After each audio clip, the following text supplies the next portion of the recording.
В Усть-Куломе отгремел «Василей-2015». На 22-й фестиваль современной коми-песни приехали почти 300 участников. Зрителями праздника стали представители практически всех муниципалитетов, а также руководители министерств и ведомств. По традиции посетил фестиваль и глава республики. Вячеслав Гайзер отметил, что «Василей» не только бережно сохраняет и приумножает коми-культуру, но и обладает удивительной домашней атмосферой. Анастасия Тюрнина побывала на празднике. Перед праздником репетиции в каждом уголке Дома культуры. Главное, конечно, на сцене. Здесь руководит Алексей Полубояров.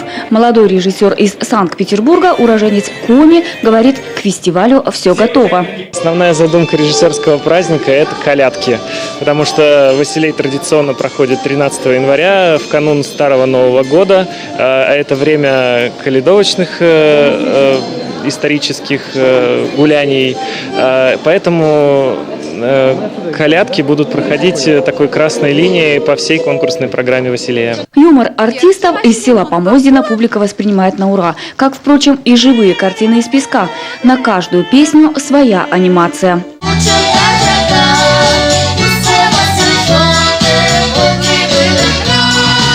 Новых имен в композиторском деле конкурс 2015-го не открыл. Дебютировали юная поэтесса Мария Шахова и вокальная группа «Сударушки».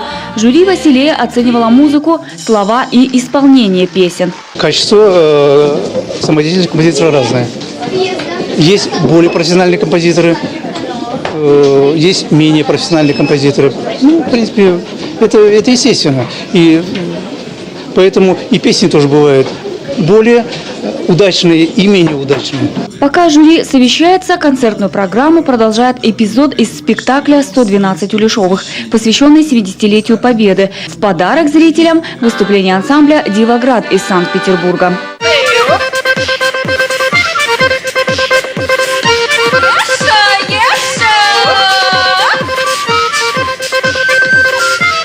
Призовые места конкурса остались на родине Василия, в Усть-Куломском районе.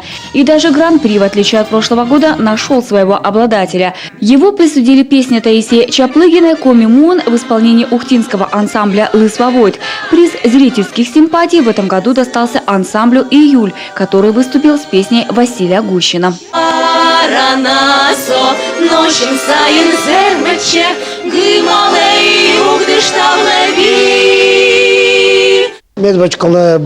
Чтобы песню сочинить, первым делом надо подобрать стихотворение. Да такое, чтобы люди через 300 лет его понимали, с глубоким смыслом. Тогда музыка будет звучать, и народ петь песню-то будет. Победителей и участников конкурса поздравил глава Коми. Вячеслав Гайзер отметил, что Василий не только бережно сохраняет и приумножает коми-культуру, но и обладает удивительной домашней атмосферой. Я считаю, что вдвойне приятно, что 2015 год, год, который у нас объявлен в республике годом патриотизма, начинается самым как раз патриотичным, самым народным песенным фестивалем республики. Я поздравляю всех участников сегодняшнего замечательного нашего музыкального праздника. Кстати, усть-куломцы подготовили губернатору сюрприз. В честь Старого Нового года подарили ему козлика, символ 2015-го. Анастасия Тюрнина, Иван Богомолов, Павел Фетисов, Олег Костромин, телеканал Юрган.